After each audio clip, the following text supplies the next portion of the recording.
पूछा जाए कि हिमालय क्षेत्र की नदी और प्रायद्वीपीय पठार की नदी में क्या अंतर है, देखो हिमालय क्षेत्र की नदी जो है ये वार्षिक होती है, मतलब मानसूनी नहीं होती है, इसमें सालों भर जानिए कि जल प्रवाहित होती है। जबकि प्रायद्वीपीय भारत की नदी की अगर बात करते हैं तो इसमें सालों भर जल नहीं बहता है। जब आप दक्षिण भारत जाइएगा ना, जैसे दक्षिण भारत की सबसे लंबी नदी कौन सी, बोलो ना, गोदावरी नदी। कौन सी नदी? जिसकी लंबाई 1465 किलोमीटर, अभी बताएंगे सबका लंबाई है, ठीक ना। तो देखो, तो दक्षिण भारत के अधिकांशतः नदी जब बरसात का समय होता है तब जान गए कि उसमें जल पाई जाती है। जैसे ही मानसून समाप्त हुआ नदी का जल समाप्त हो जाता है। वैसे भी हम लोग मानसून चैप्टर में पढ़े हैं, मानसून कितने प्रकार के, कौन कौन सा? दक्षिणी मानसून, उत्तरी पूर्वी मानसून। मानसून किस भाषा का शब्द है? अरबी भाषा का। कौन सा? अरबी भाषा। मानसून शब्द का पहली बार प्रयोग अल-मसूदी जब भारत आया था तो उस समय किस वंश का शासन? राजकोट वंश का। राजकोट वंश में भी किसके दरबार में? इंद्र द्वितीय के दरबार में। तो भारत में सबसे अधिक वर्षा किस मानसून से? दक्षिणी पश्चिमी। क्या प्रतिशत? 75। दक्षिण भारत में सबसे अधिक वर्षा उत्तरी पूर्वी मानसून से। सुनो, अभी लास्ट है तो ठीक ना, दोनों के बाहर तीनों के निकालेंगे। हाँ, तीनों के निकालेंगे।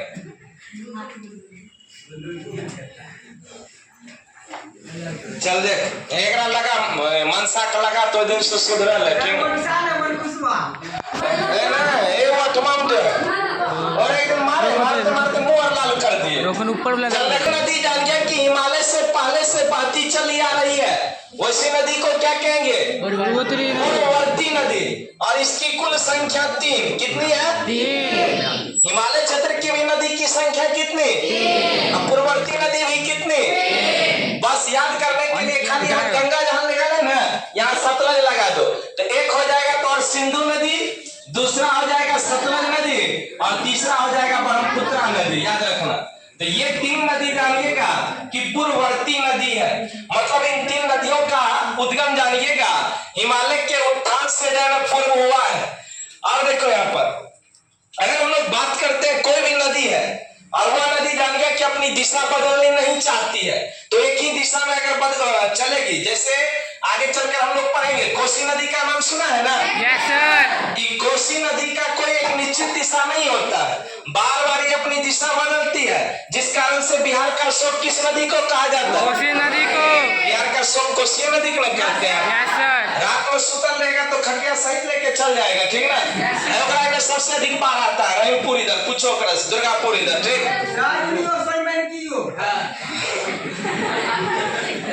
तो कोसी नदी को हम लोग कहते हैं शोक नदी, ठीक ना। सुनो वो करेंगे, ठीक ना, उतने लगेगा जना कल लगा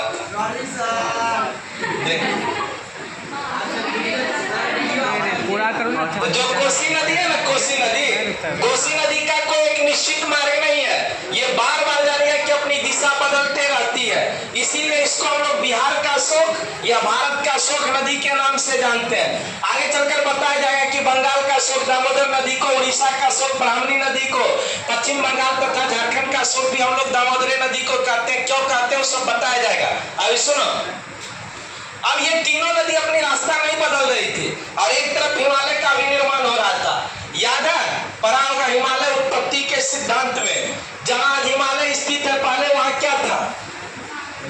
पहले वहां क्या था? सागर था।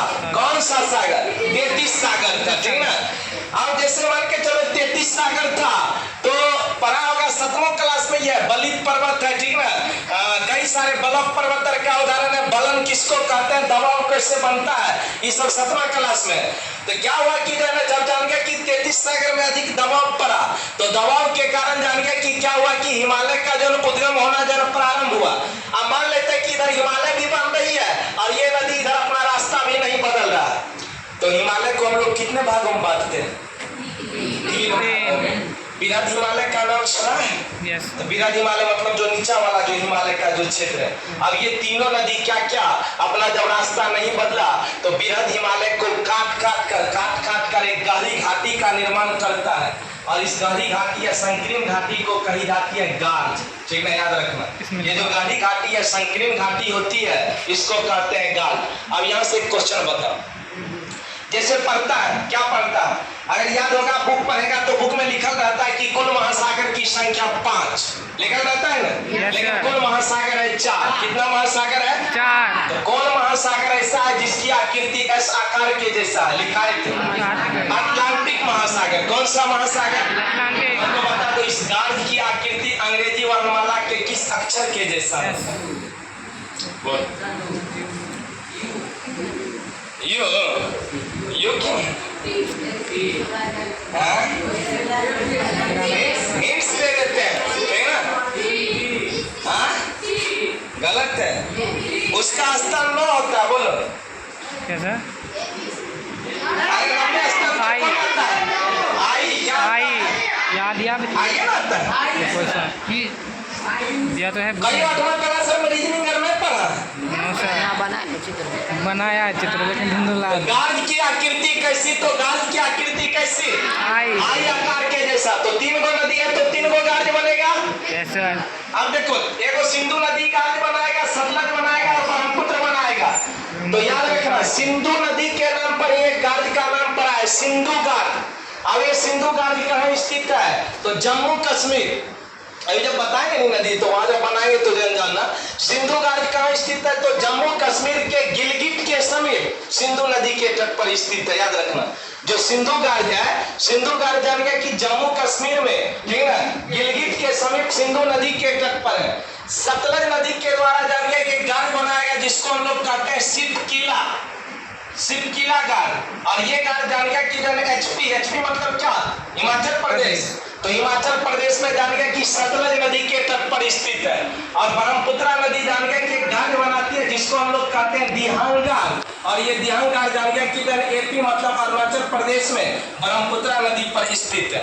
तो 3 नदी 3 गार्ज याद करना है। गार्ज कैसे बना तो बता दिए, जो पूर्ववर्ती नदी थी ये सदियों से बहती चली आ रही थी। हिमालय का उत्थान बाद में हुआ तो जान गया कि इन्होंने अपना रास्ता नहीं बदला। जब रास्ता नहीं बदला तो बृहद हिमालय को काट कर खिसक में कठिन दाव रहा था। नंबर मैंने क्या बजे बोले लेते? हाँ क्या कितने बजे? तो 3 नदी जान गया कि 3 गार्ज का निर्माण किया, सिंधु गार्ज, शिवकिला गार्ज और दिहांग गार्ज, ठीक है ना। अब ये 3 नदी जो आप देख रहे हैं ना, ये तीनों नदी जान गया कि अंतरराष्ट्रीय नदी है। अंतरराष्ट्रीय नदी समझता है? Yes sir. किसको कहेंगे बताओ?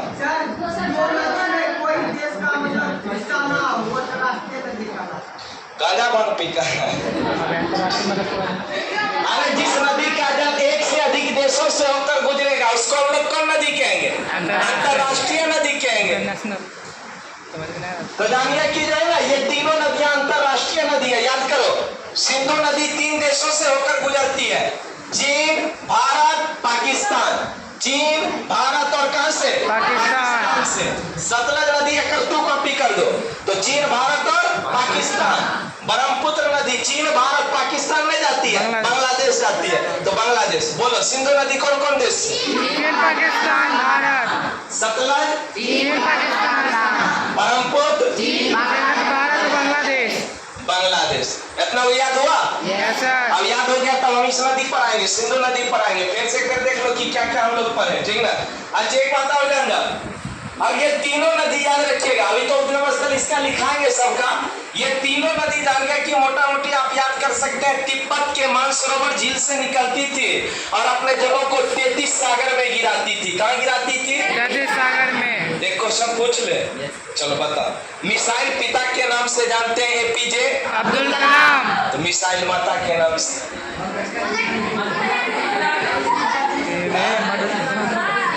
बोलो। मदर टेरेसा को हम लोग कहते हैं, क्या कहते हैं? राष्ट्रमाता। Yes sir. उसी को कहा जाता है निर्मल हृदय। बोलो मिसाइल महिला या मिसाइल माता के नाम से किसे जाने जाते हैं? हाँ तो बोलो ना, तो बताए तो बोलो। तो मार खाने ये वाला है, सब बताए। 33 मास क्या कहा जाता है? इसी सागर के नाम पर भी वो करना है 33 समास, यहाँ सागर लिखल है वहां समास लिखल रहता है, ठीक ना। अब आ जाओ, अब हम लोग चलते हैं सिंधु नदी पर, ठीक ना। तो सिंधु नदी के बारे में सब बात बताया जाएगा। पहले सिंधु नदी पढ़ा देते हैं, तब एक बार रिपीट करवा देंगे, तब लिखा देंगे, तब गंगा पढ़ाएंगे, ठीक ना। काहे की तो सिलेबस का है, नहीं लिखाएंगे फिर मारेंगे फिर से, ठीक ना। और सोमवार को कौन सी चलेगा, फिर यही ना ज्योग्राफी है ना, सोमवार को याद करके तब चलो, ठीक ना। यही सब याद करेगा, सुनेंगे और चला सुनो, अगर हम लोग बात करते हैं सिंधु नदी का, एगो पहले एगो शब्द जान जाओ, नदी तंत्र किसको कहते हैं। देखो जब किताब पढ़ा होगा तो वहां पर तुमको ये शब्द आया होगा, नदी तंत्र किसको कहते हैं।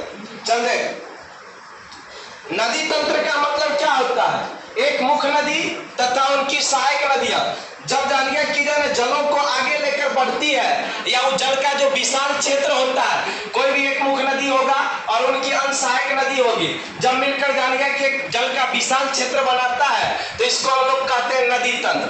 तो यहाँ पर हम लोग सिंधु को हम लोग सिंधु नदी तंत्र कह सकते हैं, क्योंकि सिंधु अकेले नहीं है, इसकी सहायक नदी भी है, तो सिंधु नदी तंत्र इसको हम लोग कह सकते हैं। अभी हम लोग को इसी के बारे में पढ़ना है, सिंधु नदी के बारे में पढ़ना है। सुनो, तो अगर हम लोग बात करते हैं सिंधु नदी तंत्र का, तो पहला क्वेश्चन बनता है कि सिंधु नदी तंत्र की मुख्य नदी क्या है। तो सिंधु नदी तंत्र की प्रमुख नदी या मुख्य नदी कौन सी नदी, सिंधु नदी। कौन सी नदी, सिंधु। और सिंधु नदी तंत्र की जान गया कि 5 प्रमुख सहायक नदी, अभी लिखाएंगे टोटल 8 से 10 को, छोटा छोटा भी एक सहायक नदी कभी कभी पूछता है, तो अभी लिखाएंगे, तो बुक में लिखल होगा। तो सिंधु की जो 5 प्रमुख सहायक नदियां जो सिंधु नदी के जान गया कि बाएं तटों पर आकर अपने जलों को मिलाती है। दाया बाया समझता है, जलवायु जब पढ़ा रहे थे तो दिशा बताए थे। Yes sir. 8वां वाला कोई लड़का खाली खड़ा होकर बोलेगा दिशा का क्रमवार रूप, सही रूप से बोलेगा, दिशा 4 को बोलना। तो ये तो खड़ा हो, क्या नाम है, 36 बोल। बचपन में यही सिखाया गया, उत्तर पूरब, यही उत्तर दक्षिण, उत्तर पूरब, पूरा दक्षिण पश्चिम। गलत है तुम्हारा, दोनों गलत है। हम बोले ऊपर में कौन सी होता है, लड़के में बोलेगी कर, ए बेटे रे क्रमवार काहे रे, पंडित जी हो, कापी तुरंत खोलना शुरू कर देती है। आज तक तब गलते गिनते आ रहा, तुरंत के पढ़ाए थे। देखो उत्तर पूर्व दक्षिण पश्चिम, मुंह फुला देंगे, पूरा से शुरू किया है। पूरा चल देखो, ऐसे बोल रहा है। शुरू किया जाता उत्तर से, कहाँ से गिनते हैं, उत्तर से, उत्तर के बाद कहाँ, पूरब के बाद दक्षिण, दक्षिण के बाद पश्चिम। एक दिन जब बता रहे थे, जब क्या कहते हैं सनातन धर्म पढ़ा रहे थे, तो उसमें बताए थे। अभी हम लोग किस दिशा की ओर जा रहे हैं, दक्षिण दक्षिण। कौन दिशा की ओर जा रहे हैं, हाँ? चल देखो, ये तुमको याद नहीं है, ठीक ना, तुमको उससे कुछ नहीं बोला कर, ठीक ना, नहीं तो गुस्सा तरह तोड़ देंगे। चल देख, STD के 4 गो युग हुआ था। Yes yes sir. सर। कौन कौन सा, सतयुग, त्रेता युग, द्वापर युग, कलयुग। ठीक ना। चल देखो, तुलना करते हैं। सतयुग पहले कौन दिशा, उत्तर, त्रेता पूरब, द्वापर दक्षिण, और कलयुग कौन दिशा में, पश्चिम दिशा में जा रहे हैं। सबका उम्र भी बताए थे, अगर याद होगा तो। Yes sir. कलयुग का उम्र 4,32,000, ठीक है। एक दुगुना कर दो, 8 लाख कितना, 64,000। एक 3 गुना करेगा 12,96,000, और 4 गुना करेगा 17,28 होगा, ठीक ना, 17,28,000। तो पहले दिन जब एक रेशियो या अनुपात निकालेगा तो निकल के आता था 4:3:2:1। तो कलयुग में कोई व्यक्ति अगर 50 साल जीता था, तो सतयुग में अगर 4 गुना जीता होगा, तो 50 के 200 साल जीता था।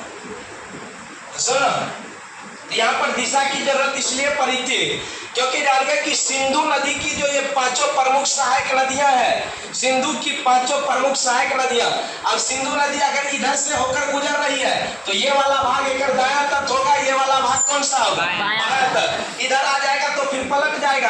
तो याद रखना, सिंधु नदी यहीं से गुजरती है, क्योंकि अभी जब बताएंगे तो इधर तिब्बत का मानसरोवर झील है, वहां से निकल कर आगे अपने जलों को ले जाएगी।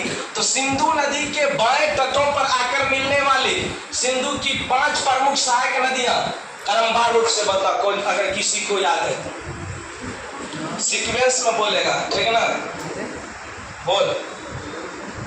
झेलम, चिनाब, रावी, ब्यास, सतलज। याद रखना ये 5 प्रमुख सहायक नदियां हैं। झेलम, चिनाब, रावी, ब्यास और सतलज। ये 5 सहायक नदियां जानिएगा सिंधु नदी के बाएं तटों पर आकर मिलती है।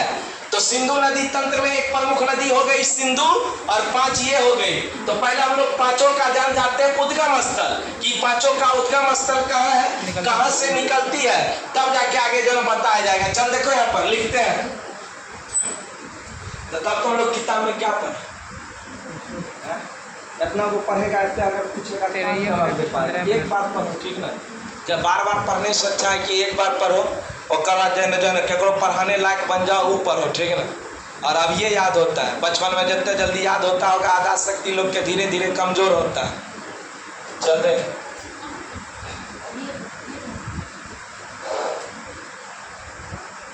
अच्छा पकड़ो न देखो मेरा चेनाब रावी झेलम चेनाब रावी ब्यास। रावी और ब्यास एक जगह से निकलता है, 5 और 6 यही हो जाएगा रावी और ब्यास। चल देखो हम बताते हैं कहाँ से कौन सी पूरा याद करना है, ठीक है ना। खाली तिब्बत के मानसरोवर झील नहीं पढ़ना है, जगह सही तो पढ़ना है। देखो अगर हम लोग बात करते हैं सिंधु नदी का, तो सिंधु नदी निकलती है तिब्बत के मानसरोवर झील के समीप। एक ग्लेशियर पाई जाती है, ग्लेशियर जानता है ना। बताए थे कि जो है 3200 मीटर की ऊंचाई के बाद क्या होता है कि बर्फ जमना जो है शुरू हो जाता है, ठीक ना। तो बर्फ का जो एक बड़ा हिस्सा होता है वह कहलाएगा ग्लेशियर। कितने मीटर गहराई पर 1 डिग्री तापमान बढ़ेगा रे? 32। कितने मीटर के ऊंचाई पर घटेगा? 165। 165। 1 किलोमीटर की ऊंचाई पर कितने घट जाएगा? 6.4। 6.4 डिग्री सेल्सियस। ये सब जलवायु में पढ़ाए थे। चल देखो तो सिंधु नदी निकलती, याद रखिएगा, तिब्बत के मानसरोवर झील के समीप चेमा युगडुंग ग्लेशियर से, ठीक ना। याद करना पड़ेगा तिब्बत के मानसरोवर झील के समीप एक ग्लेशियर है चेमा युगडुंग ग्लेशियर, ठीक ना। तो चेमा युगडुंग ग्लेशियर से जानिएगा सिंधु नदी निकलती है। सतलज नदी की अगर हम लोग बात करते हैं तो सतलज नदी भी तिब्बत के मानसरोवर झील के समीप राकासताल झील से निकलता है, ठीक ना। जबकि झेलम नदी की अगर हम लोग बात करते हैं तो झेलम नदी जम्मू कश्मीर के बेरीनाग के समीप शेषनाग झील से निकलती है। और झील में हम तुमको तनी पढ़ाए थे कि जिस झील के अंत में ताल लगा रहे वो सारा का सारा झील उत्तराखंड में स्थित है, और जिस झील के नाम के अंत में नाग लगा रहे हैं वह सारा का सारा जो है जम्मू कश्मीर में जो है स्थित है। तो देखो यहाँ पर तो झेलम नदी निकलती है जम्मू कश्मीर के बेरीनाग के समीप शेषनाग झील से। चिनाब नदी निकलती है हिमाचल प्रदेश के बरालच्चा दर्रा से, जबकि रावी और ब्यास नदी निकलती है हिमाचल प्रदेश के रोहतांग दर्रा से।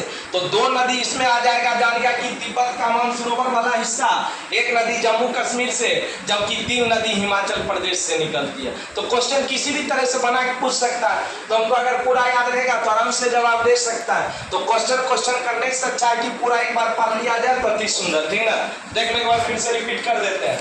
जो सिंधु नदी है, सिंधु नदी तुमको याद करना है तिब्बत के मानसरोवर झील के चेमा युगडुंग ग्लेशियर से। सतलज नदी तिब्बत के मानसरोवर झील के राकासताल से। झेलम नदी जानिएगा कि जम्मू कश्मीर में बेरीनाग के समीप शेषनाग झील से। चिनाब नदी जानिएगा कि हिमाचल प्रदेश के जन बरालच्चा दर्रा से। रावी और ब्यास नदी हिमाचल प्रदेश के जन रोहतांग दर्रा से निकलता है। अब सुन, इसके बाद आ जाओ, ठीक ना। तभी हम लोग एक एक नदी के बारे में जानेंगे कि सिंधु का क्या काम है। जैसे लेह का नाम सुना होगा, लेह किस नदी के तट पर स्थित है? जम्मू कश्मीर की राजधानी पहले जो श्रीनगर हुआ करता था किस नदी के तट पर स्थित है? नदियों में सब याद हो जाएगा। चल देखो अब अगर हम लोग बात करते हैं भारत से होकर गुजरने वाली, याद रखना भारत से होकर गुजरने वाली सबसे लंबी नदी ब्रह्मपुत्र के बाद अगर कोई दूसरी सबसे लंबी नदी है तो वह नदी है सिंधु नदी। कौन सी नदी? सिंधु नदी। जैसे भारत की सबसे लंबी नदी कौन सी? गंगा नदी। कौन सी नदी? गंगा। विश्व की सबसे लंबी नदी? नील नदी। नील नदी। मिस्र का वरदान किस नदी को कही जाती है? नील नदी। नदी को, पाकिस्तान का वरदान सिंधु। सिंधु नदी को, ठीक ना। तो देखो यहाँ पर, तो तुमको याद करना है कि भारत से होकर गुजरने वाले ब्रह्मपुत्र नदी के बाद दूसरी अगर कोई सबसे लंबी नदी है तो वह है सिंधु नदी। तो 6 नदी जो कि प्रमुख है, जब जैसे जैसे पढ़ाते जाएंगे सबका लंबाई लिखाते जाएंगे, तो पहले 6 का याद कर लो। जैसे अगर हम लोग बात करते हैं सिंधु नदी का, तो तुमको यह ब्रह्मपुत्र नदी का याद करना है 2900 किलोमीटर। कितना किलोमीटर? 2900 किलोमीटर तुमको याद करना है। सिंधु नदी की लंबाई याद करनी है 2880 किलोमीटर। गंगा में देखो कहीं कहीं 2525 मिलता है, कहीं कहीं 2510 मिलता है, लेकिन जो एनसीईआरटी डाटा वो 2510 से मानता है। तो बुक में लेकिन 2525 लिखा होगा, इसलिए याद कर लो 2525 किलोमीटर। तो ब्रह्मपुत्र 2900 किलोमीटर, सिंधु 2880 किलोमीटर, गंगा जल 2525। गंगा के बाद याद कर लो सतलज दानिया की 1500 किलोमीटर। सतलज के बाद दक्षिण भारत की जो सबसे लंबी नदी है गोदावरी नदी की लंबाई 1465 किलोमीटर। और सबसे प्रदूषित नदी कौन सी? यमुना नदी। कौन सी नदी? यमुना नदी की लंबाई तुम याद कर लो 1385 किलोमीटर, ठीक है। इस समय एनसीईआरटी का डाटा है।